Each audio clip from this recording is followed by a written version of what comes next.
let's begin with a summary of lesson number 1, and from there transition from lesson number 1 and 2, and from there transition into lesson number 3.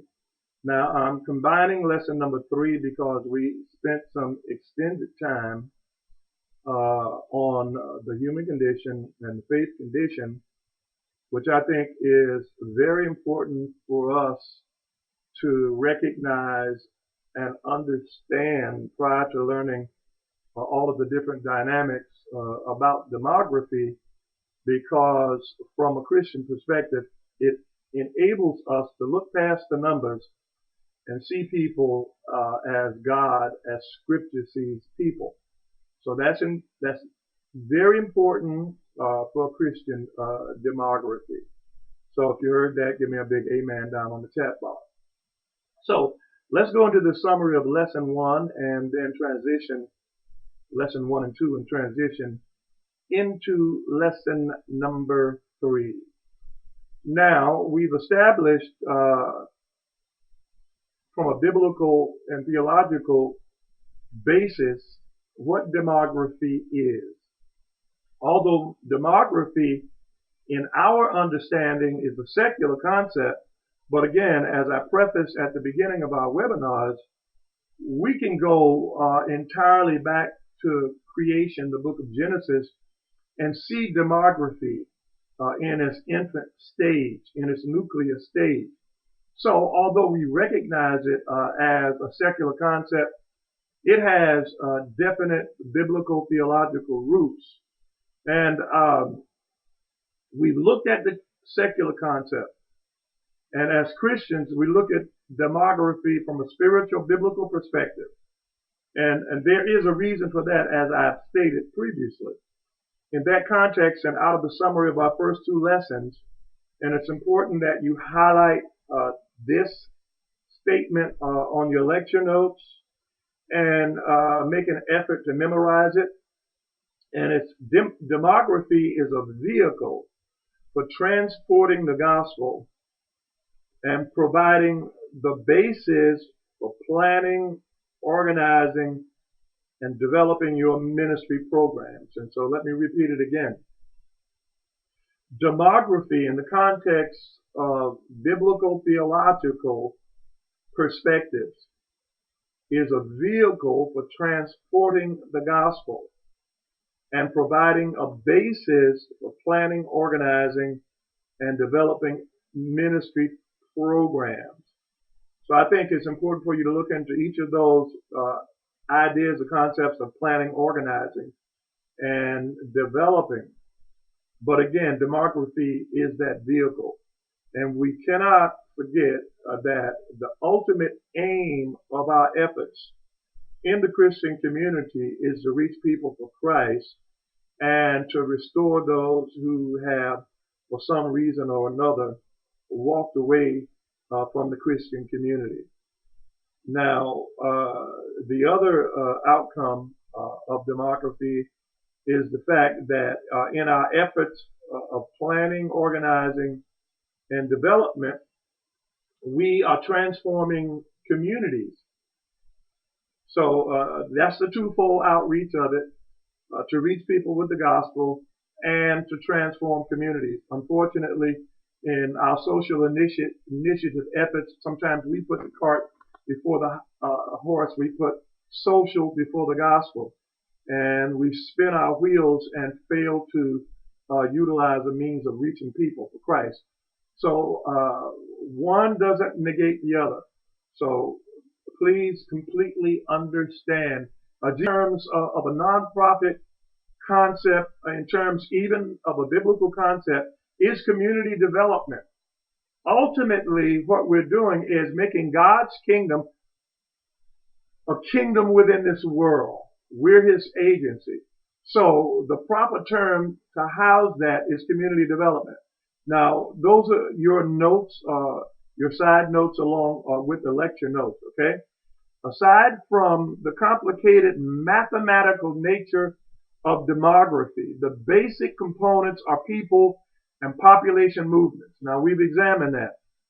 Despite the categorical structure of demographic studies and placing people and populations into neat categories, because that's what we do in demography in order to plan, organize, and develop.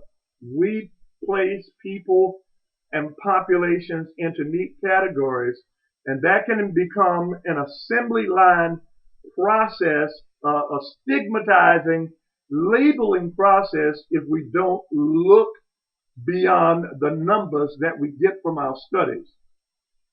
So it's important that we understand that. When we organize ministry from a Christian perspective, our efforts are to look through the lens of the human condition and the faith condition to move us past the numbers. So get a gist of what that means in terms of our demographic studies. The human condition gives us a diagnostic tool or diagnostic tools to understand their state of life, and this is prior to our demographic studies, but the human condition gives us analytical tools to diagnose their state of life and their behavior from a non-judgmental outlook. And the faith condition, and it's important that you distinguish these definitions. And the faith condition provides a tool to assess whether they are Christian or a non-Christian, which will determine how we will approach them in ministry. Okay, so Christian demography is looking beyond the numbers, and that's the summary point that I think is important for you to highlight theologically and philosophically. Christian demography is looking beyond the numbers. Now let's look at, as a preface to a definition, well, a holistic definition of what demography is. Let's look at the etymology of the word itself in terms of its Greek roots in the translation of Scripture. Etymology is basically the historical, cultural root meaning of a word. So how did the word originate? And if you study languages and linguistics, you'll come to some conclusions that much of our language comes out of actual experiences. So there's a life behind the meaning of the word. So let's look at, first and foremost, what demography means before we look into the how and the why, the construct of demography, and the different dynamics associated with it. Now, in our final lesson next week, we're going to look at the spiritual ramifications of demography in terms of identifying resistance to our movements in community, which again is another important consideration called spiritual mapping. And that's one of the major dynamics that some demographers don't get into. But as Christian demographers, we want to get into spiritual mapping, and we call it, in terms of our church lingo within the church house, we call it deliverance to a certain degree. But we transpose that definition into a more colloquial term, a more relevant term, theologically called spiritual mapping. Now we're going to look at that next week. So let's look at the etymology of the word demography.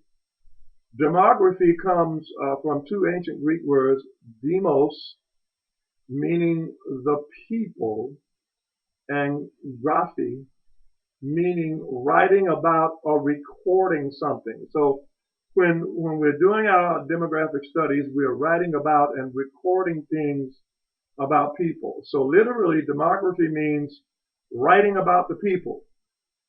So we're doing a chronology of people, in demography. That's so important that you catch that on the forefront of your mind, that we're writing about people. Like many branches of the sciences, demography began in the 19th century. Now, we're not going to look into all of that when the general craze for cataloging information about the world really took off during the time of Marxism or Darwinism.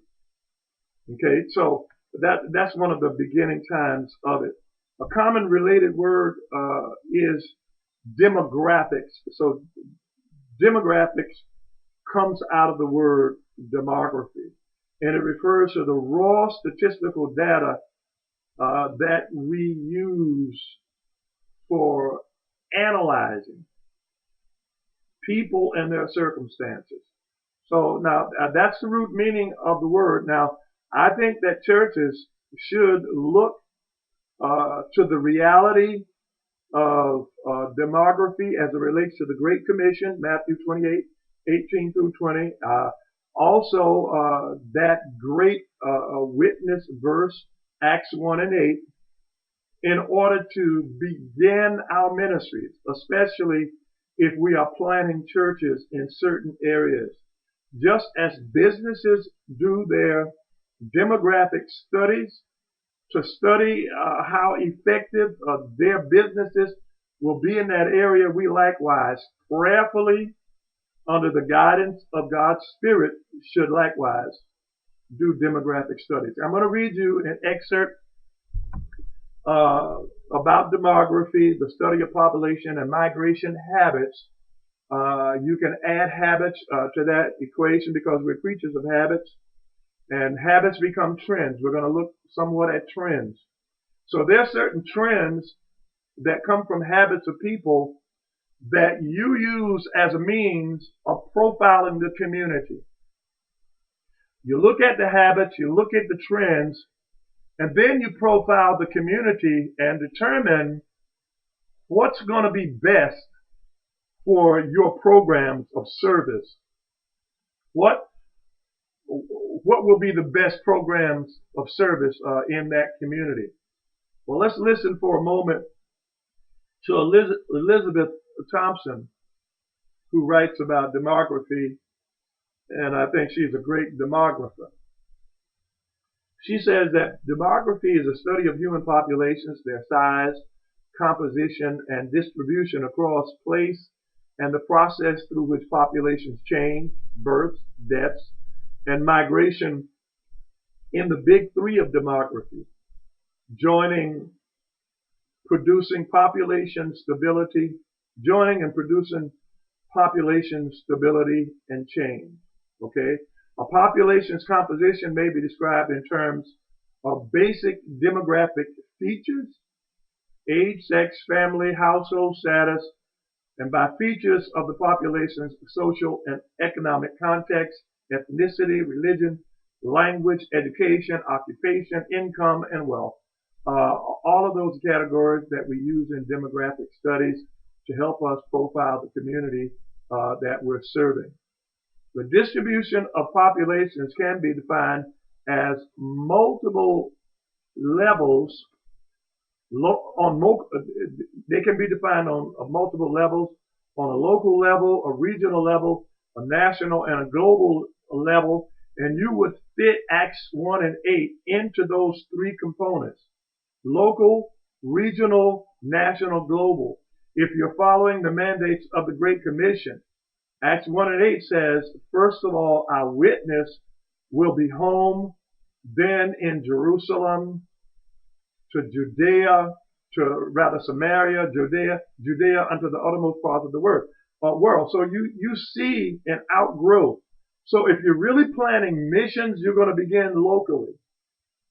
Then you're going to do your study regionally. Then you're going to do your study nationally.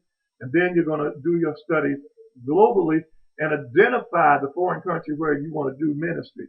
Now, I know that's a lot to retain at this moment, but I'm just throwing it out to you so that you'll have some thoughts to come back to when you conduct ministry.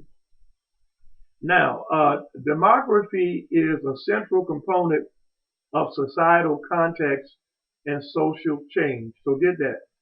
Demography is a central component, a central piece of societal context. That is, what's happening in society and the change that goes on in that society. What demographers do goes well beyond this broad definition and draws extensively from related disciplines. That is, these other disciplines and sciences come alongside of demographic studies: sociology, economics, statistics, history, political science, anthropology, psychology, public health, and environmental sciences. It'll be great if you would take contemporary urban issues while you're at school here. That will give you a good parallel study along with demography. Now, we have considered the sacred biblical beginnings of demography. Now we're going to look at the secular origins. I'm reiterating myself. Demography is fascinating in its historical roots. Now, let's look back at some of the history. Now, you have some of the history in your lecture seminar notes. So I'm going to skip over some of those things, and you can look at those things in your leisure when you can. But I'll summarize it as I go along. In its primary primitive historical form, demography was concerned with mortality. Now, that statement describes why demography was developed from a secular perspective historically. It's important that you know these historical roots. As a measure for mortality, it meant that they were concerned with life subject to the frequency of death. And, these number games are played in insurance today all the time. So they, in its origin, was concerned with life based on the frequency of death. So that's the early impetus of demography. Now, in its secondary historical form, it was concerned with population control. And I think, Natalie, that you hit on this in discussion number 4 regarding demography from your reading. Natalie says, did population control, abortion, come from this? Of course, Natalie.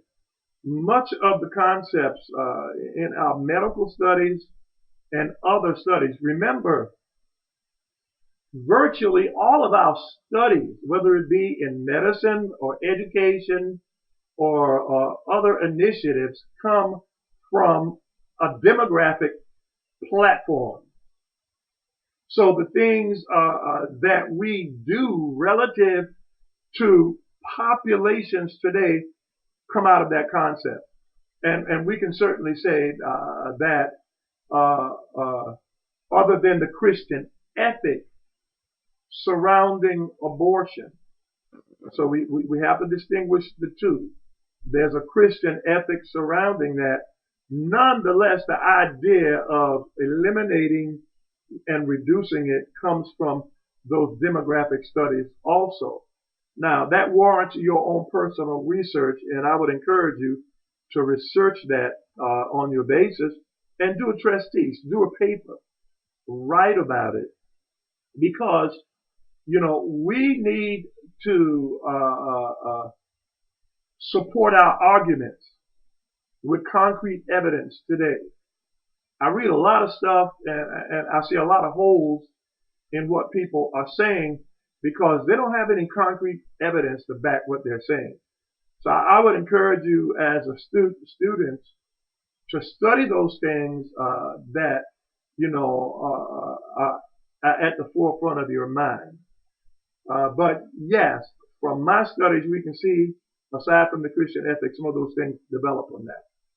Now, during the first 2 periods of development, demography was purely a statistical study.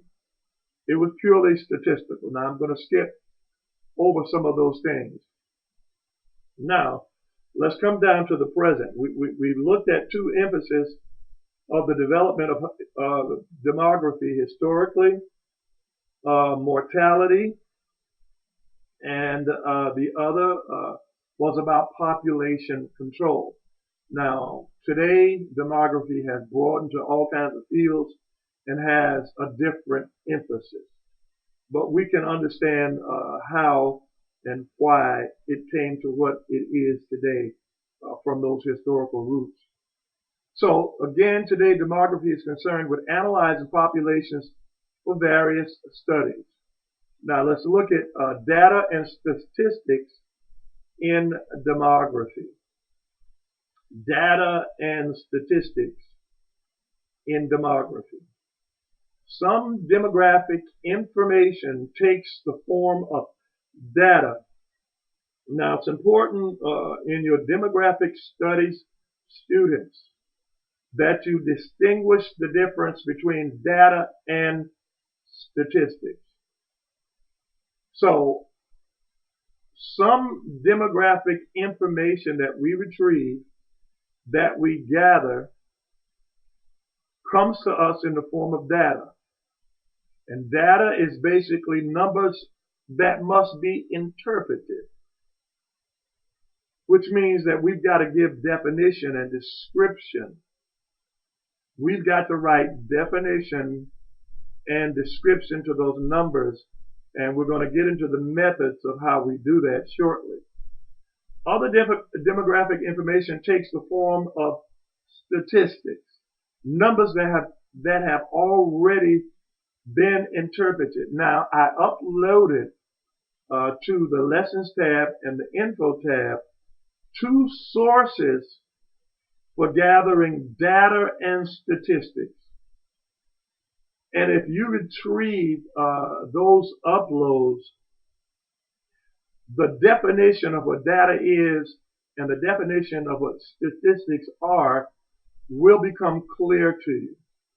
So if you look at the quality of life index studies that anyone can retrieve from the city of Charlotte, extensive studies, you're looking at data, numbers that need to be interpreted. Now, Percept is a Christian demographic organization that's great, that will do statistical studies for you. They will give you definitions and descriptions of the statistics that they also gather. So I'm stating that as a means of helping you to distinguish the difference between the meaning of data and demography. Okay, so if you retrieve those uploads from the Lessons tab, what you are looking for will determine the form or the combination of both. In a major way, it is a study of numbers and statistics. Our Christian emphasis on demography involves research and study. So, when we're doing demography, we're involved in research and study for the sake of ministry. Now, the main category of demography studies is social trends. Now, let's look at social trends. Remember, populations have habits just as we have habits as human beings. You know, profilers in law enforcement, basically what they do is look at the patterns. They look at the typical habits behind the crime, the patterns behind the crime, and from that they can get a profile of the individual that they're looking for. If you heard that, say amen on the chat bar. So likewise, in our demographic studies, we're looking at social trends, and social trends come out of population habits. So we're looking at the habits of people, which will determine the trends which will in turn enable us to profile that community. Now, trends are what is popular. If we look at the basic definition, trends are whatever is popular in society and like patterns and habits, they profile the personality of the community, as I've said. Excuse me. When studying and researching demography, we are looking for the characteristics that identify our community of service. So we can narrow those characteristics down. We need to really, prior to going into the numbers game of demography, we need to do our own studies, and that's another study that I'm not going to get into. Narrowing down the things that we're looking for or the characteristics that we're going to look for within that community. But here are 7 basic trends in a community. Population by household, population by race and ethnicity, population by gender, population by age, population by income, population by phase of life. Are you a Y, a Gen Xer? Are you a baby boomer, etc.? Population by lifestyle. What encompasses your lifestyle most? Are you a recreational type individual? Okay? So those are the 7 basics of social trends. Now, let's look at regional demography for a moment. I've already shared that you can look in your studies if you're a missional minister and you're looking at going into foreign missions, I think it behooves us to begin based on Acts 1 and 8 with our home or local missions, which we neglect a lot in our ministries. At least 50% of the pie, of the economic pie, should be devoted to local home missions. Why? Let me emphasize this. Because they're third world countries and then they're third world conditions. And when you compare the two, there are third world conditions in our own backyard in this country. There are people who live in actual third world conditions. But many of us who are mission bound will step over those communities and go to a foreign country first. And there's a reason for that. And I'm not going to get into the reason for it. But if we're going to do it according to the proper tiers and the proper mandate of ministry, we've got to begin locally, and then we go regionally, and we go nationally, then we go globally. Imagine what our neighborhoods that are fragile and declining would be like if all of the churches rallied in partnership and emphasized mission to those struggling inner city communities. Can you imagine? If we can have high impact in foreign countries, imagine what we can have here. But we've got to overcome what, students? Our attitude about people living in those communities. That's why it is so important to look beyond the numbers and see people through the human condition and the faith condition. Again, one of the hindrances for us reaching those struggling communities is our attitude about the people who live there. So, we must understand that from a Christian perspective. Now, demography begins with gathering. Now, census information is a means of gathering information. You can gather, one of the best sources for gathering demographic information is from registrars within your city. Just go right there to the city and you'll find a lot of things that you need. Now, let's look at demographic methods in the latter part of our study this evening. And remember this saying as we go into demographic methods.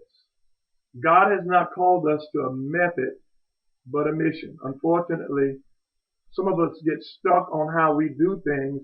There's an old saying, the last 7 words in a eulogy of a dying church is what? We've always done it this way. One of the hardest things for us to do in the church is change. So, in changing, we must get outside of the box and be willing to take a different, new approach to people. And keep in mind that God has not called us to a method, but He has called us to a mission. Now, there's a saying with CCDA, Christian Development Association, that I worked with for about 10 years when I was in Knoxville, Tennessee, from Dr. John Perkins. And that saying is, the whole church on a whole mission to the whole world with the whole gospel. That's the church. The whole church on a whole mission to the whole world with the whole gospel. That's incarnational missional ministry. Ministry that becomes tangible, that we can see and feel. Ministry that becomes transparent and demonstrates the reality of Christ through our broken humanity. So, let's look at this basic definition of methods. A methodology does not set out to provide solutions, but offers a theoretical underpinning for understanding which method or practice is best for us. Remember, methods are not going to determine your solution. They're just going to give you an avenue to determine which is the best approach to provide your services.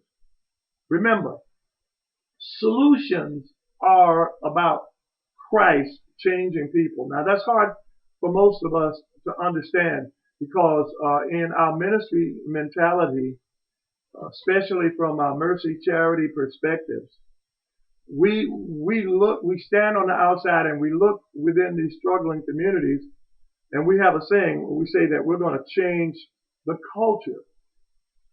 Now, if you go back in history, when you change the culture of the people, you strip them of their identity and it becomes exploitation.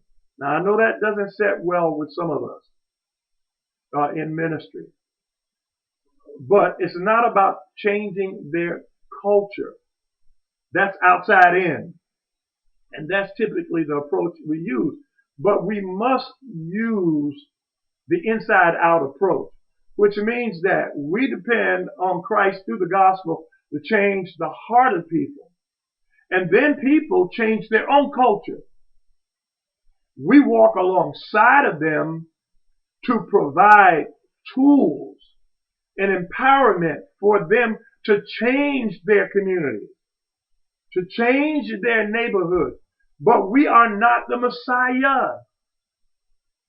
So it's important for us to remember Christ is going to enforce and Christ is going to impact that change. So our methods become a means and avenue, not of providing the solutions, but for determining the best approach that we're going to use. Okay? It means we are carrying out a plan, and listen to this, because your ministry plans are not like a business plan or business portfolio, a step-by-step procedure to establishing your business. So it's not like a business proposal. Why? You can't plan God. Okay? You can't put God in a box and plan what God is going to do. This is how it works. We develop our vision and our mission. What our vision is the goal of what we hope to accomplish. Our mission is how we're going to get there. But in terms of the steps that we take, we depend on Christ. I call it faith planning. And this is faith planning. That's why you got to be amenable to change. That's why you have to be open to adjust to change. It means this: you won't know what the second step will be until you take the first step. Now that's faith planning. That's Romans 1:16 and 17. For I'm not ashamed of the gospel of Christ, for it is the power of God unto salvation to everyone who believes, to the Jew first, and also to the Greek. For therein, that is, within the context of the gospel, is the righteous plan of God, God's plan of salvation, revealed or disclosed from faith to faith. So how is God's plan? Because he's a living, powerful person in our life, and he emphatically holds to relationship with us and is building trust in our lives. So we have to take some steps of faith and trust that he's going to bring the results or the outcome. He's not going to give you the results before you take the step of faith. So it's called faith planning. So in that context, hear this definition about demography. It means that we are carrying out a plan that is unproven. And there's nothing wrong with that. It means that our plans are unproven. If you know anything about church, good church planners, every good church planner, when you ask them about, what they're going to do, the first thing they'll say, I have no idea. I am so serious. A good church planter that becomes very successful, when you ask them, what are you doing? They'll say, I have no idea. All it means that we're doing something that's unproven. We're doing it by faith, and we are dissecting the problems and applying the methods. So we're trusting Christ in the process.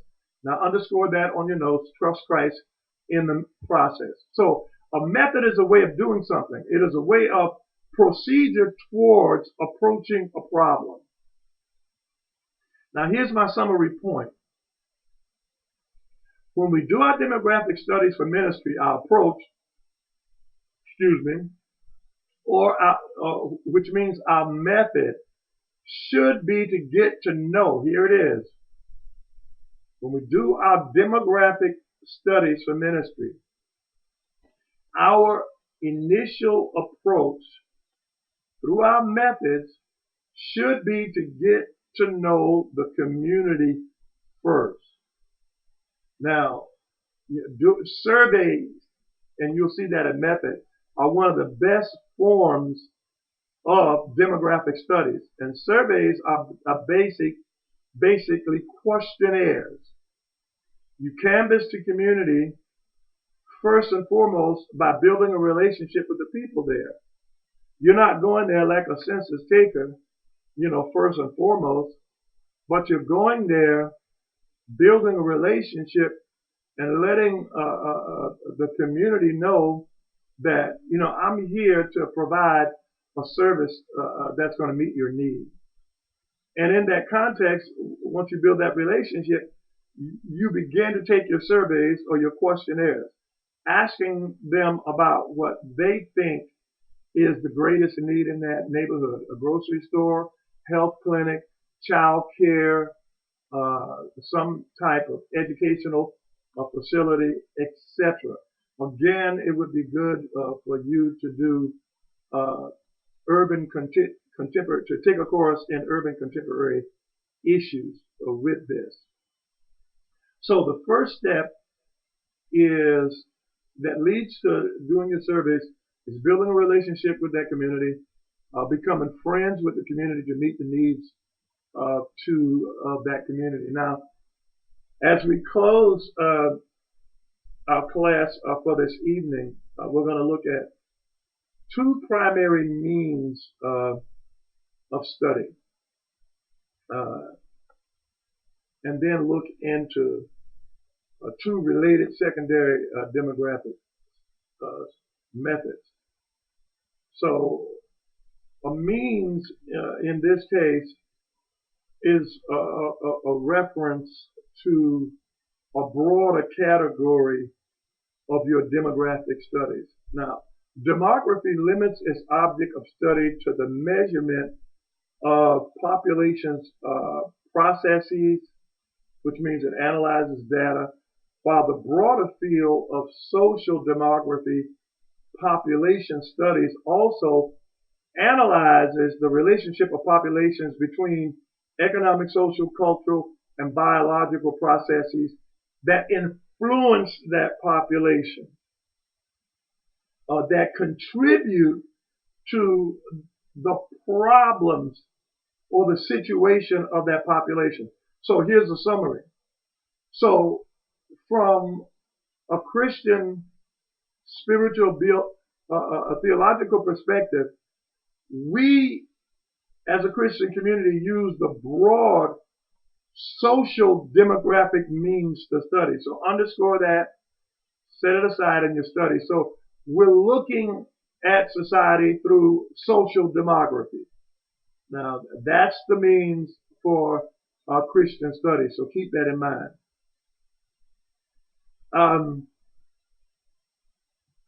Now we're going to conclude with two related secondary demographic methods. So those demographic methods are direct quantitative methods and indirect and qualitative methods. Now let's summarize it, students. Let's bring it home. Let's narrow the concepts to help us to understand in simplicity the approach that we're going to take in our demographic studies. So the broader means of our studies are social demography. So it would be great if you could research that as much as you can, but take that as the broader means of demographic studies for your particular ministries. You're looking at it through the means of social demography. Within that context of social demography, the best method, because it utilizes the survey method, becomes the indirect qualitative method. So social demography is the broader overarching category, and indirect qualitative methods are the best methods for a Christian to use. So let me give some definition to that, and we'll close out our lesson. Direct quantitative methods. Direct data comes from vital statistics that come from registries. Again, I've stated that. Registry statistics is the best method for estimating the number of births and deaths, but it also applies to other statistics that you want to gather. Now, these studies, demographic studies today, are primarily used for the purpose of marketing. So I want to take the concept of marketing, which really came from our Judeo-Christian principles. I want to take it and I want to relate it to evangelism, because again, I don't want you to lose the emphasis of your demographic study. Now, demography is a vehicle that transports the gospel, so the emphasis of your demographic studies is evangelism. And I'm not going to get into all of the context of that, okay? But it was used, we're looking at direct quantitative methods. And particularly, that method was used for marketing studies, determining what geographical area would be best to locate your business. So let me relate it to evangelism. Actually, the concept comes out of our Judeo-Christian principles, as I've stated. Marketing applied to evangelism is threefold. So listen to this definition. A primary definition for marketing is moving product from producers to people. That's marketing in a shell. Moving product from producers to people. That philosophy historically was borrowed from, again, our Judeo-Christian heritage, and evangelism can be seen in those terms because evangelism is about product, the gospel, moving from producers, visionary team, to people, the target audience. So when you are doing your demographic studies through the broad method of direct quantitative studies, you're doing marketing studies. So keep that in mind as you narrow the definition down. So thus we become like demographers to be effective in mass evangelism, finding and reaching people. On your studies, look at quantitative methods in association with that. But we're going to conclude again with I sound like a preacher, right? Who's down to the end of the sermon, 5 minutes for the sermon, and he says in conclusion, which normally means you got about 45 more minutes of that sermon. So be weary and leery when the preacher says I'm about to conclude. That means he's going to go a little longer. Just a little joke, just a little slight, but we are actually going to conclude here with indirect qualitative methods, which is the method that we use. Now, there's a dispute between the two, but this is where we're going to focus because qualitative methods become subjective. Now, you've got to understand what it means to be subjective in qualitative studies. It just means that we're analyzing the things that we have gathered. That's all it means. But we maintain our objectivity as we analyze all of this information subjectively. So I know it sounds like a paradox, but it isn't. So let me conclude here. In recent years, we have seen an increase in the use of qualitative methods in demographic research, which corresponds to demographers having broadened their scope to do a broader personal subjective study of those numbers. And that's all it means. And this includes methods and traditionally associated with population studies. Our conclusions, therefore, in demography from a Christian perspective is our studies should vacillate between our subjectivity, which seems like a paradox as I stated, and our objectivity. That is, we're going to subjectively look at this information and then we're going to place it within an objective Christian context to transform and empower lives. So you got to get that dichotomy of understanding it. So it means that our ultimate aim is to transform and empower lives. So the end of your demographic studies are about, again, transforming and empowering lives.